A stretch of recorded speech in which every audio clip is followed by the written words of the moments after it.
Today I'm going to tell you a story so raw and unforgiving it still echoes in the empty canyons of the California desert. A tale of exile and quiet debt that will leave you breathless. It begins in the merciless heart of the frontier, where the sun bleaches bones white and the wind carries secrets no one dares speak. This is the place where two worlds collide in silence, a woman abandoned to die with nothing but a black medical bag, and a lone Apache warrior who has already buried everything he loved. One small boot print in sacred dust, one forbidden step across a line drawn by spirits, and the land itself remembers. It remembers everything. Before we kick off this adventure, don't forget to hit like on the video and let us know in the comments where you're watching from. The sun hung high and merciless over the California desert, bleaching the rocks to bone white. In the narrow slot of stone that had been Joseph Crow Feather's shelter for 5 years, the wind died without warning. No rustle of mesquite, no distant cry of hawk. The silence pressed against his ears like wet clay. He crouched beside the small deerskin pouch that had once belonged to White Feather.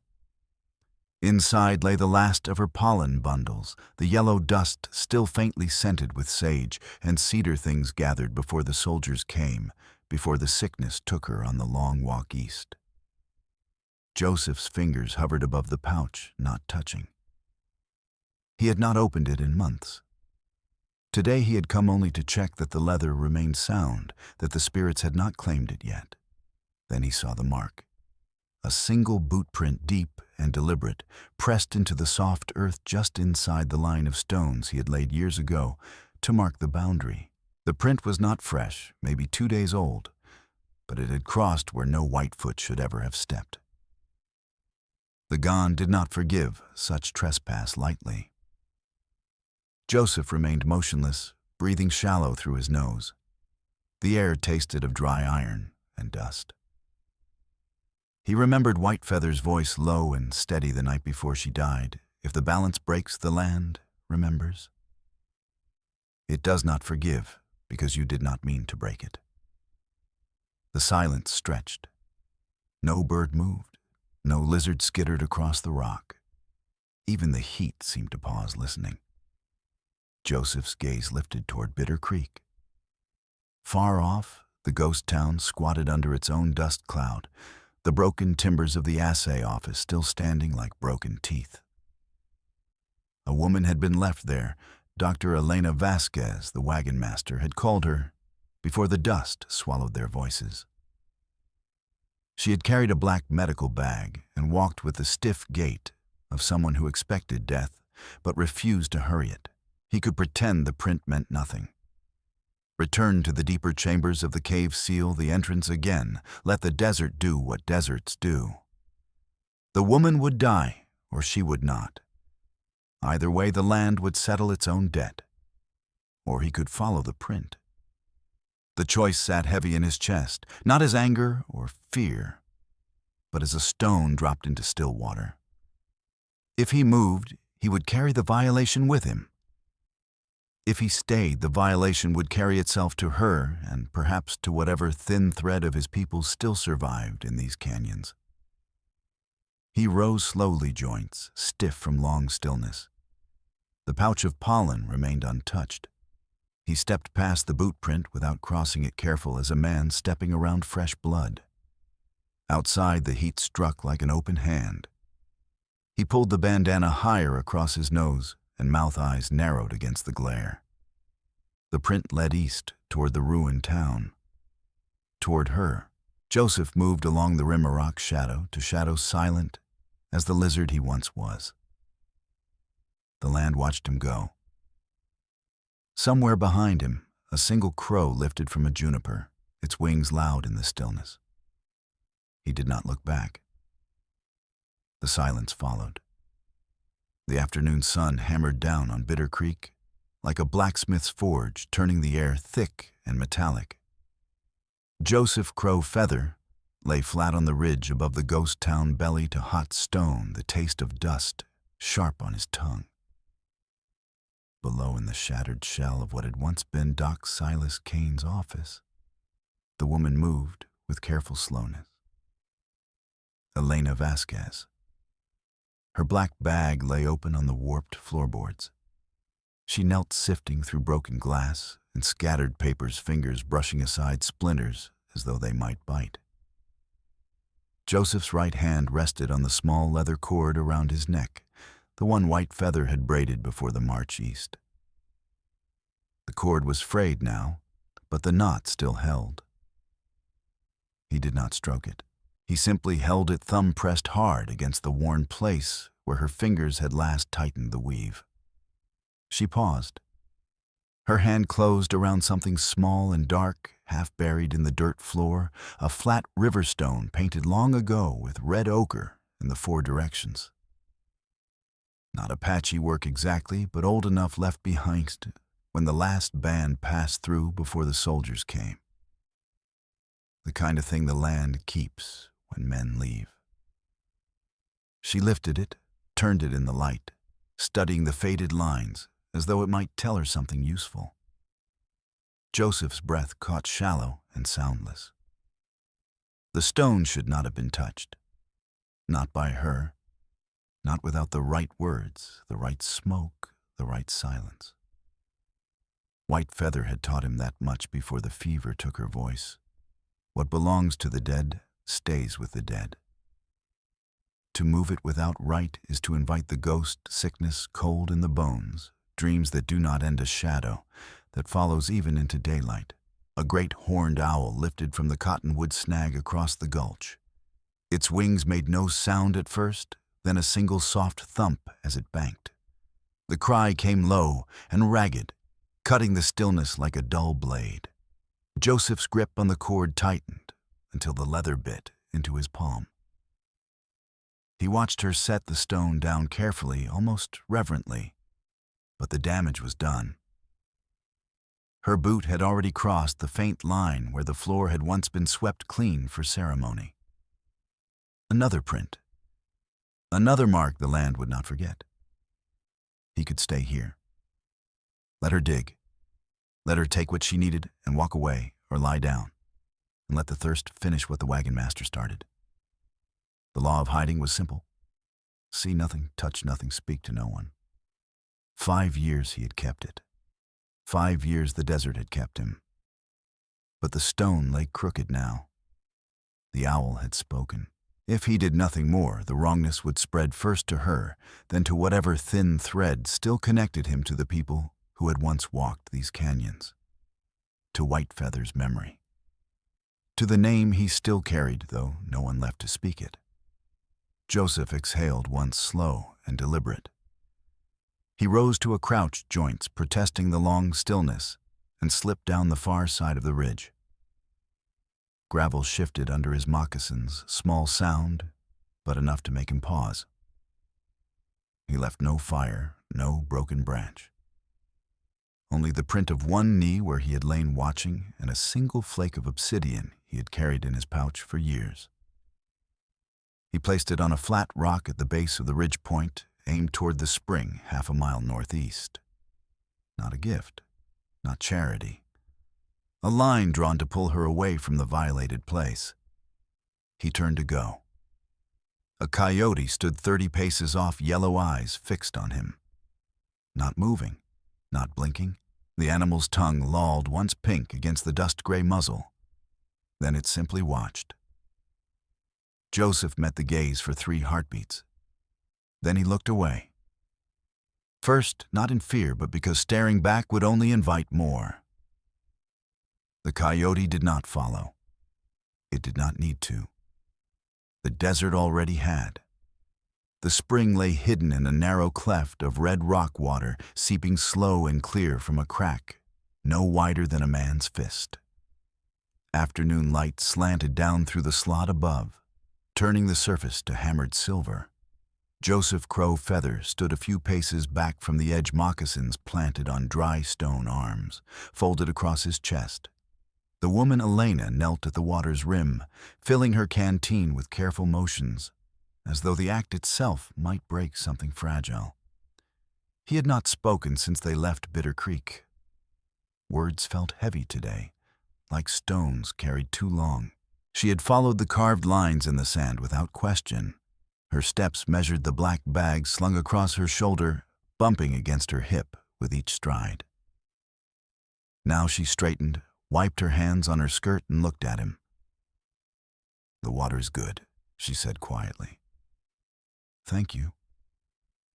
Joseph did not answer at once. His right hand rested inside his shirt, fingers closed around the frayed cord from white feather. The leather was warm from his skin. He felt the knot under his thumb, the same knot she had tied the night before the soldiers marched them out. He had promised her then no alliances with those who carried sickness in their shadow. No sharing of what little remained. Elena corked the canteen. "You've been watching me since the wagon left. Why help now?" The question hung between them like smoke that would not rise. Joseph let the silence stretch until it pressed against his ribs. Finally he spoke, voice low, rough from disuse. "In my tongue there is a thing called henam copi, the debt of the skilled one. A person who knows how to mend lives carries an obligation to use that knowing.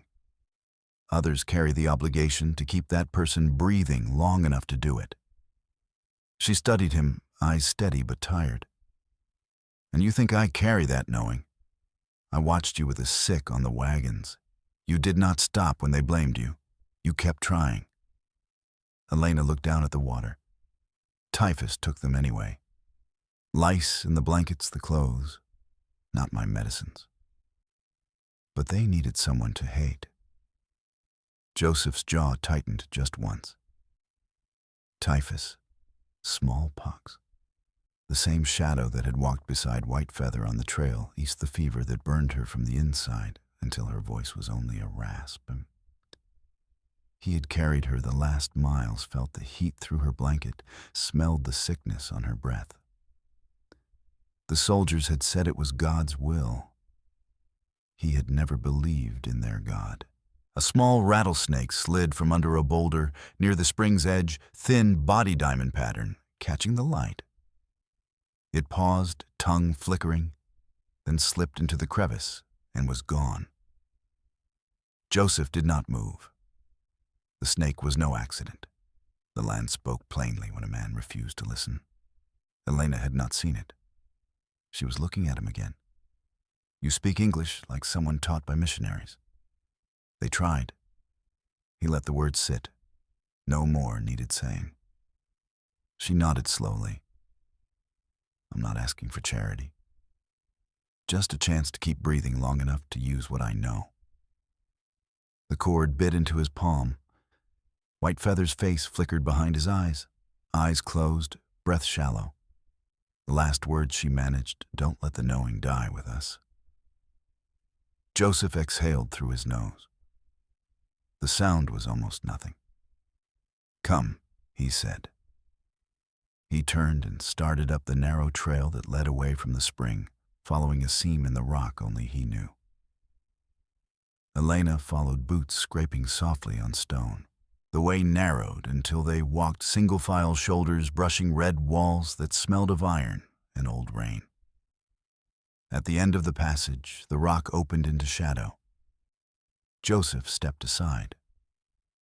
A low entrance waited, rough, unmarked, easy to miss unless you knew where to look. He glanced back once. She stood framed in the last slant of light baggin, hand-face streaked with dust. Behind her, half hidden in a cleft above the trail, a boy watched. Apache, no more than 10 winters, of thin arms wrapped around his knees.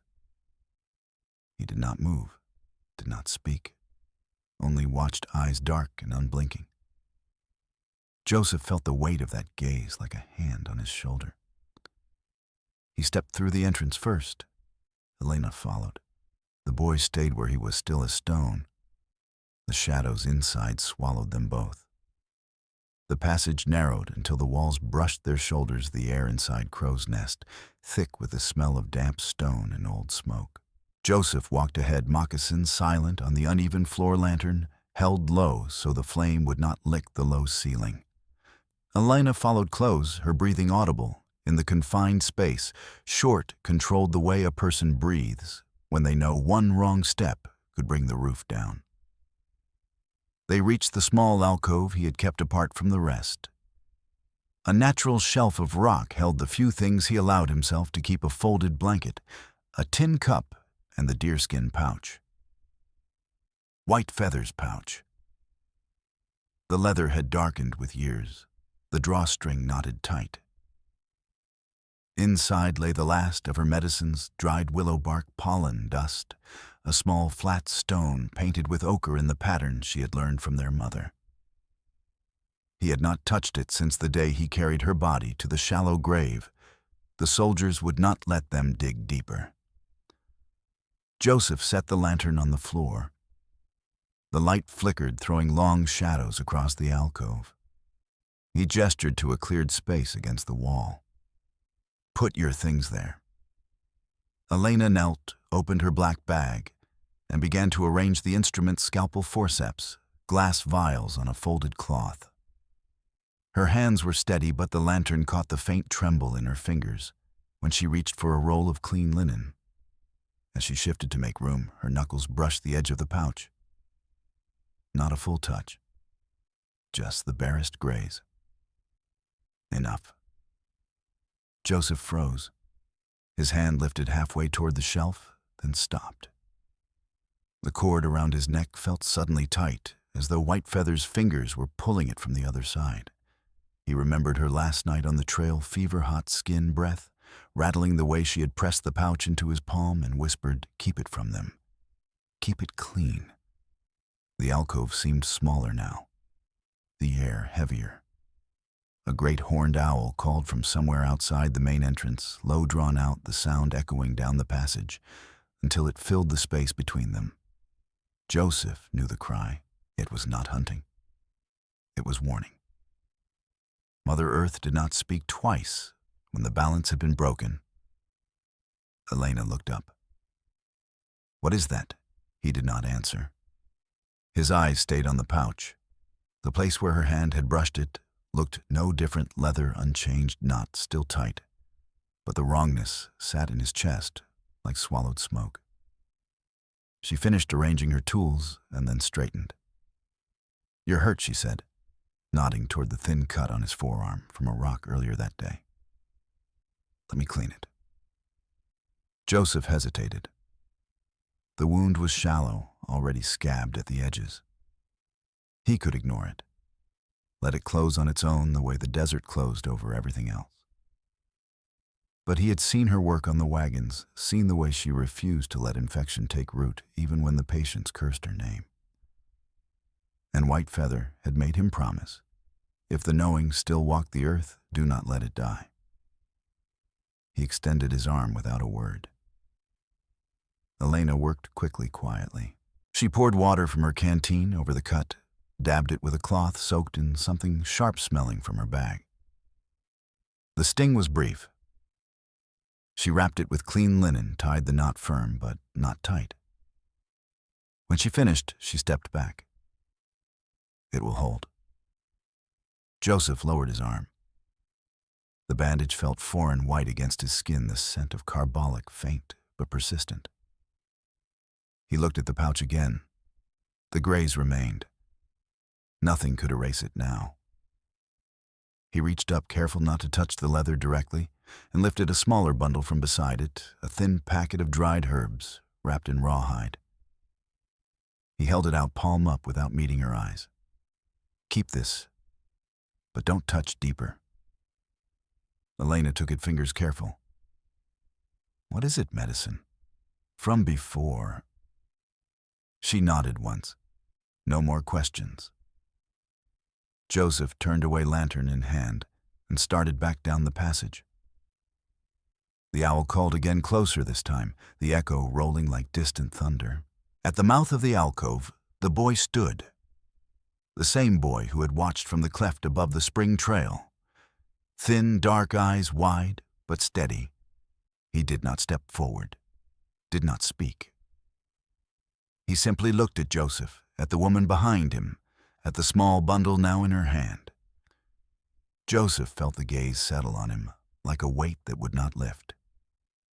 He kept walking. The boy did not follow. But the silence did, and it carried the boy's eyes with it. The hidden spring lay tucked in a fold of canyon wall water, rising slow from deep rock, clear enough to see the grains of sand shifting on the bottom. Late afternoon light slanted through the narrow opening above, catching motes of dust that drifted like ash. Joseph Crow Feather stood on the far bank arms, folded back against a boulder worn smooth by centuries of wind.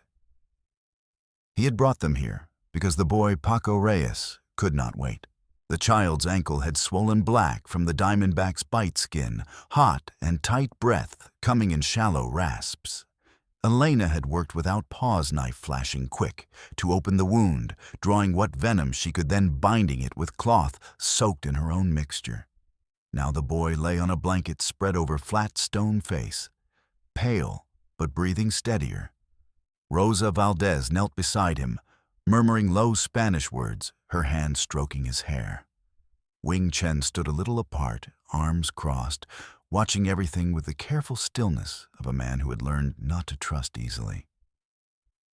Elena rose, wiped her hands on her skirt, and stepped to the spring's edge to rinse the bloodied cloth. She dipped it once, twice. A few drops of the carbolic solution she had used on the wound slipped from the fabric into the water, small, colorless, gone in an instant. She did not notice. The spring took it without ripple. Joseph saw. He did not move. His eyes followed the faint clouding where the chemical met the clear flow, a thin haze spreading like ink in milk before it dissolved. The water still looked pure to an untrained eye. But he knew better. Water was the blood of Mother Earth. To foul it without rite, without tobacco smoke, and the right words to the four directions, was to invite the withdrawal of Gone. The mountain spirits did not argue. They simply left. And when they left, the land dried, the game moved on, the people followed or starved. A small rattlesnake slid along the bank 10 paces downstream, thin body gliding over rock tongue, tasting the air. It paused near the water's edge, head raised, then slipped beneath a ledge and vanished. Joseph's hand tightened on the cord at his neck. White feathers cord. The knot pressed into his palm like a reminder he no longer needed. He could say nothing. Let the haze pass unnoticed. Let them drink from the spring tomorrow and the day after. The boy might live, the others might not sicken. But the wrongness would grow slow, silent, like rot in a root. Children would cough, women would tire. The hidden families, Apache remnants, Mexican kin, Chinese miners, would feel the land turn against them and blame whoever stood closest. Or he could speak. Rosa looked up from the boy eyes, questioning. Wing Chen shifted his weight boots, scraping faintly on stone. Joseph exhaled once the sound lost in the drip of water. He stepped forward, boots deliberate on the dry bank. "Do not drink here for 3 days," he said, voice low, flat. "The spring needs time." Rosa frowned. "Why, it's clean. Always has been." Joseph met her gaze. "It needs time." Wing Chen's eyes narrowed. He glanced at Elena, then back to Joseph. No words. But the question sat plain between them. Why now, after the white woman came? Elena straightened cloth dripping in her hand. She looked from one face to the next, understanding dawning slow. She opened her mouth, then closed it again. The silence stretched heavy as wet canvas. Joseph turned away first. He walked the short path back toward the main cleft that led to Crow's Nest, shoulders stiff moccasins, leaving faint prints in the dust. Behind him, the spring continued its quiet seep, the haze already fading. But he knew it had been there. The land knew. At the entrance to the main passage, he stopped.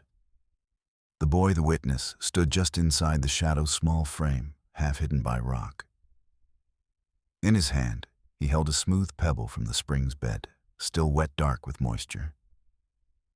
The boy stepped forward one pace. He held out the stone without a word. Joseph looked at it, then at the boy's eyes, dark, steady, too old for 10 winters. He took the pebble. It was cold against his palm. The boy turned and slipped back into the deeper dark. Joseph stood a long moment, stone in hand, listening to the drip of water behind him. Somewhere far off, a coyote yipped once short, sharp, then gone. The silence that followed felt deeper than before, and it carried the weight of eyes that had seen. The large chamber of Crow's Nest smelled of old smoke and wet stone, the air thick enough to taste. A single lantern hung from a crack in the ceiling, its flame low and steady, throwing long shadows across the gathered faces. Rosa Valdez sat cross-legged near the center hands, folded in her lap, eyes fixed on the dirt floor. Wing Chen leaned against the wall. Arms crossed the faint scent of tobacco clinging to his coat. 2 Mormon men stood near the back, quiet, bearded, hats in hand, while a former slave named Amos leaned on a walking stick he had carved himself. No one spoke until Joseph Crow Feather entered. He came last steps, deliberate, the small pebble from the spring still in his pocket like a cold weight. He did not sit. He stood near the lantern, back to the light, so his face stayed half in shadow. The silence held for a long count of breaths. Rosa broke it first. The spring's gone cloudy. Birds don't sing there anymore. Coyote been circling close at night. You know why? Joseph did not answer right away.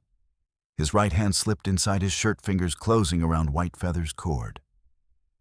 The knot pressed into his palm, familiar, worn.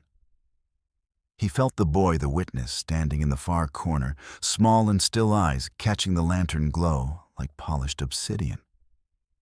The child had not moved since they entered. He simply watched. Joseph exhaled one slow. The woman Elena used her medicines on the boy. Some of it ran into the water. The words fell flat, heavy as dropped iron. No one moved. The lantern flame dipped, then steadied. Wing Chen spoke next, voice quiet but edged. That spring feeds half the families here. If it turns bad, we move, or we sicken. Rosa lifted her gaze. You brought her in. You let her stay. Joseph looked down at the floor between his feet. Dust motes drifted in the light, slow as falling ash. He remembered White Feather's last words on the trail: the knowing must live, even if it costs. He had carried that promise 5 years, carried it through hunger and hiding. Now it sat against the promise he had made to the land itself: keep the balance, keep the 4 directions clean. A coyote howled far off, short, sharp, then gone. The sound rolled down the passage and died in the chamber. No one flinched, but shoulders tightened. Rosa leaned forward. Choose Joseph. Send her out, or we take what we can carry and go. We can't stay if the water poisons us. Wing Chen nodded once. The Mormons exchanged a glance. Amos shifted his stick, the wood scraping faintly on stone. Joseph's hand stayed on the cord. The pebble in his pocket felt heavier now, cold through the leather. He looked at the boy in the corner. The child met his eyes without blinking, steady, unblinking, too old for his years. The gaze carried no judgment, only memory. Whatever happened here would be carried forward, spoken or not. The silence stretched until it hurt. Joseph lifted his head. His voice came low, rough from disuse. She stays. The words hung a moment, then settled. Rosa closed her eyes briefly. Wing Chen pushed off the wall, slow, deliberate. The others rose without hurry, gathering their things, blanket, small bundles, the quiet scrape of boots on rock. They filed out one by one, faces closed, no words left to say. The chamber emptied until only the lantern remained, and the boy. Joseph stood where he was. The boy stepped forward one pace, then stopped. He did not speak. He only looked at Joseph, at the empty space where the others had been, at the lantern flame that wavered once and held. Outside, far down the canyon, the faint clop of hooves echoed off stone riders moving careful searching. Marshal Cal Decker's men. Word had traveled on the wind, a strange doctor in the rocks, healing where no one should. Joseph felt the sound settle in his chest like gravel. He looked back at the boy. The child's eyes never left his. The lantern flame burned lower. The silence that followed carried no promise of return. The small chamber deep in Crow's Nest smelled of dry earth and the faint, lingering smoke of old fires. No lantern burned here. Joseph Crow Feather sat cross-legged in the dark, back against cool stone, the only light a thin blade of moonlight that slipped through a high crack in the ceiling. In his open palm rested the last sacred thing he had kept from the old days, a flat river stone no larger than his hand, its surface etched with the names of ancestors in faded ochre lines, the names of men and women who had walked these canyons before the soldiers, before the reservations, before the sickness came. White Feather had taught him to read them once, tracing each mark with her finger saying nothing. Words were not needed. The stone spoke for itself. He did not touch the etchings now. His thumb rested on the edge, steady as though the stone might crack if he pressed too hard. Outside, the night carried sound in pieces, the scrape of a horse's hoof on gravel, the low murmur of men's voices carried on the wind. Decker's riders. They had camped closer each night, first a mile out, then half now near enough that the faint smell of their coffee and tobacco drifted down the canyon like bad medicine. They had not found the entrance yet, but they would. Men like Decker always did. An owl lifted from the rim rock, above the cracked wings, silent at first, then a single soft thump as it banked. The cry came long and low, rolling into the chamber until it filled the space around him. Joseph did not flinch. He knew the sound. It was not hunting.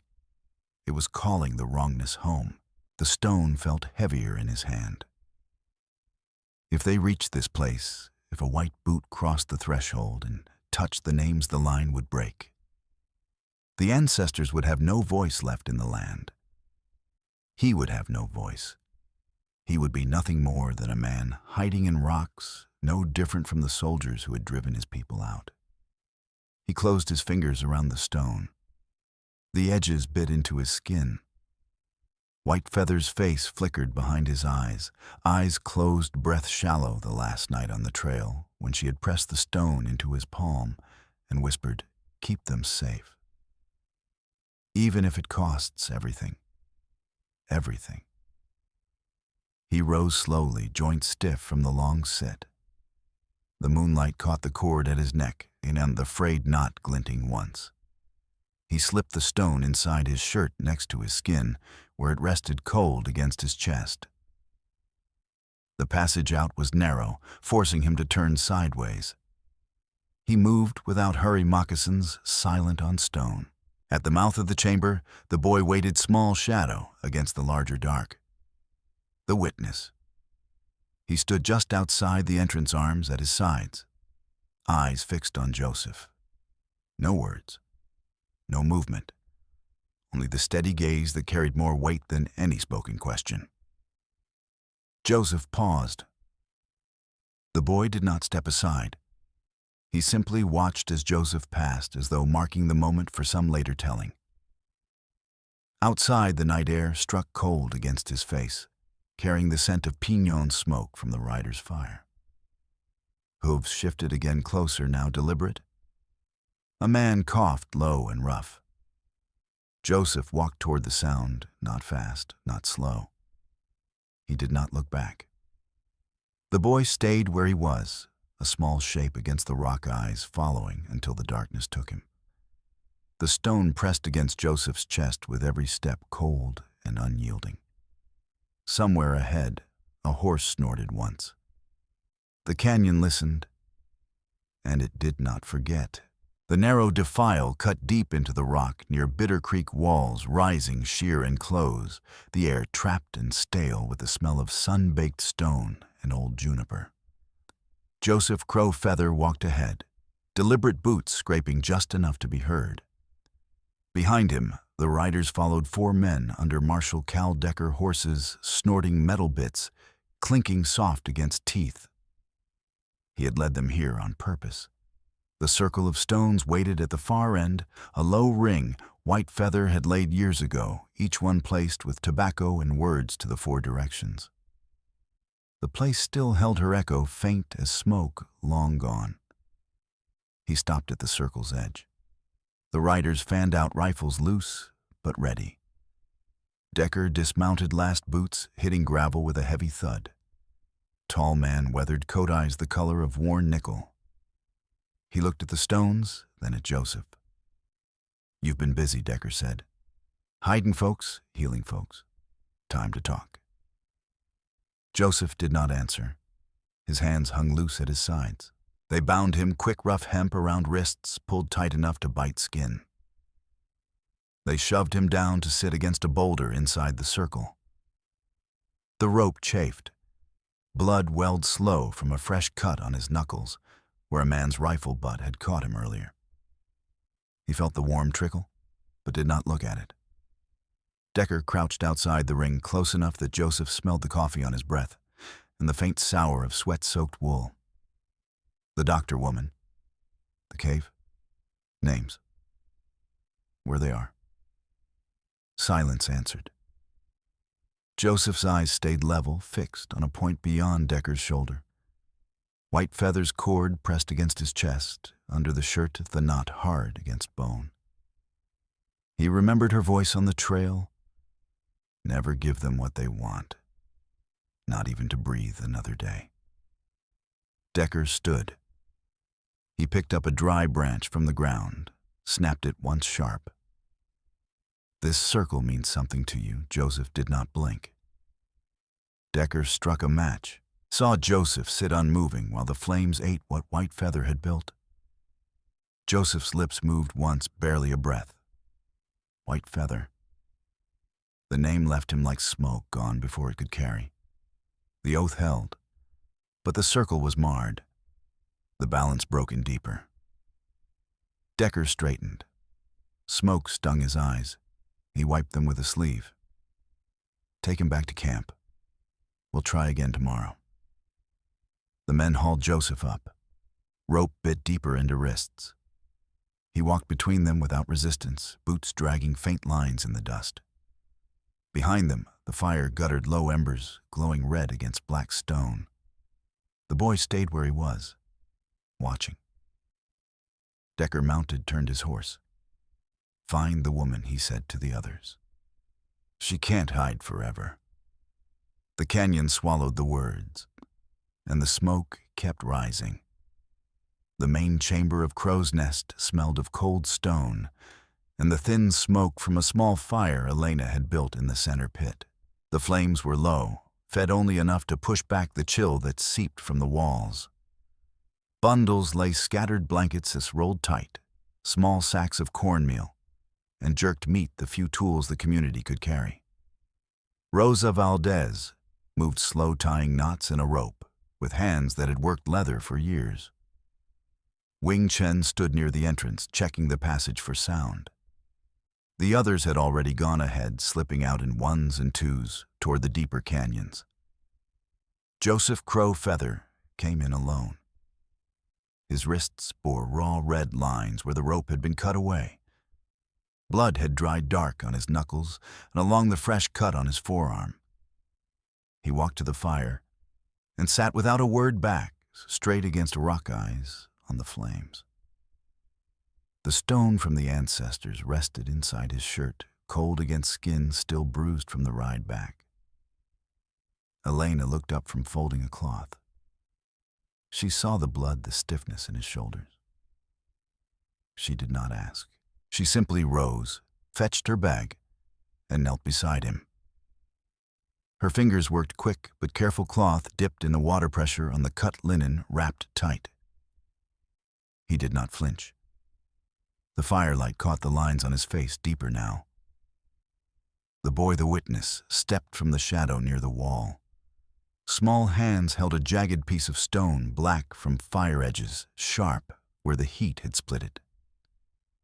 He crossed the chamber without hurry and placed the fragment at Joseph's feet. No sound. No look. He stepped back and stood still, eyes on the fire. Joseph stared at the broken piece. One edge still bore the faint ochre line of an ancestor's name, half gone, now the rest charred. He reached out, fingers hovering above it, then closed his hand around the stone. It was warm from the boy's grip, sharp against his palm. A coyote howled outside, closed the sound rolling down the passage until it filled the chamber.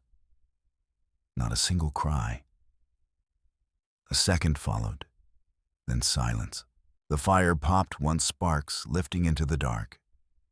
Rosa paused in her tying. She looked at Joseph, then at the stone in his hand. Her eyes held no anger, only distance. Wing Chen turned from the entrance, arms folded. Neither spoke. The silence said enough. The circle was broken because of the woman, because of the choice. The land remembered, and now the people would have to leave it behind. Joseph's thumb traced the charred edge. White Feather's face flickered behind his eyes, her hand pressing the stone into his palm. That last night, her voice a rasp, keep them safe. He had kept the stone, but not the circle, not the balance. Elena finished the bandage. She sat back on her heels watching him. She did not speak. There was nothing to say that the fire and the broken stone had not already said. The boy remained where he was, small shadow against rock eyes, never leaving Joseph's face. Joseph looked up at Elena. The words came low, rough, final. "We don't run anymore." He stood. The moccasin scraped once on stone. He held the broken piece in his fist, knuckles white. The boy nodded once, slight, barely seen. Outside, hooves struck rock. Not far. Steady, coming closer. The fire burned lower. Smoke curled upward, thin and gray, carrying the scent of charred stone into the dark. The canyon waited. The first light of dawn crept over Bitter Creek, like spilled milk across cracked clay, pale and thin, touching the broken timbers of the assay office and the low ring of blackened stones where the fire had died. Smoke still rose in faint wisps from the embers, carrying the bitter scent of charred juniper and scorched earth. Joseph Crow Feather stood at the circle's edge, the jagged fragment of White Feather's stone held loose in his palm. The ochre line on it was half gone now, and the name of an ancestor reduced to a faint scar. Elena stood beside him, close enough that he felt the warmth of her shoulder, but not touching. Her black bag rested at her feet. Dust streaked the leather, cracked from days in the sun. No words passed between them. The wind moved low across the desert floor, stirring grit that stung the eyes and settled in the folds of clothing. It carried no bird song, only the soft hiss of sand over rock. Marshal Cal Decker's riders had pulled back at first light. They had come close enough to see the faces in the chamber, close enough to smell the fear on the air.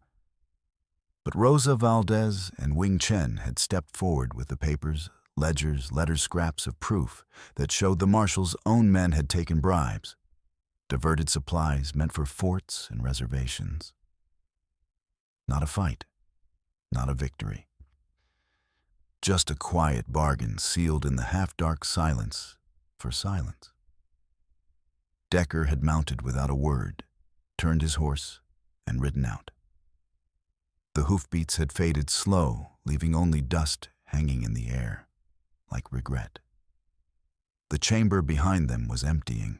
Footsteps echoed faint as people carried what they could, Blankets, water gourds, small bundles slipping away toward the deeper canyons, where the land still held secrets. The spring would be left behind. The walls would remember them, but the people could not stay. Joseph looked down at the stone in his hand.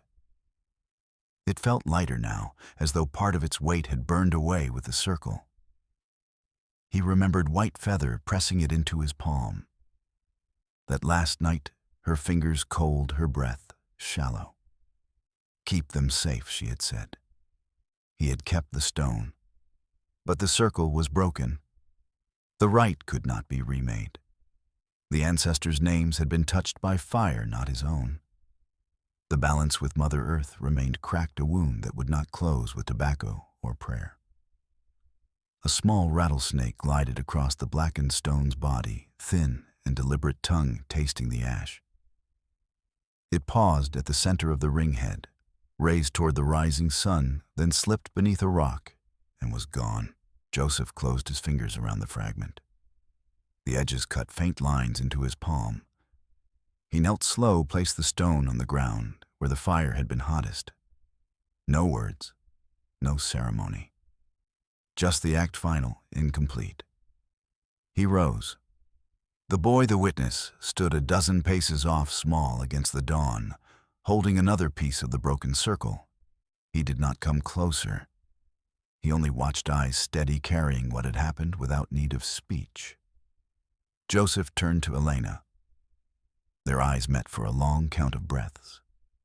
No embrace, no promise. He nodded, once small, certain. They walked together toward the open desert buttes, kicking faint dust, the sun climbing behind them. No hurry, no looking back. The boy stayed where he was.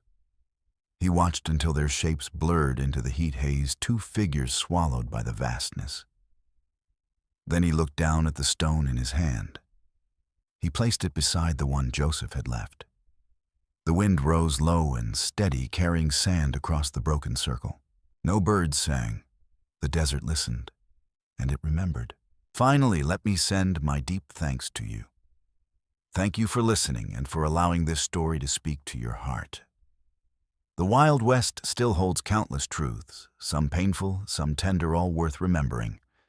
Stay with us, subscribe, comment, and invite others to discover these untamed stories. From our hearts to yours. Thank you for being part of this journey. Aviso legal barra disclaimer. Each story shared here is produced for storytelling enjoyment.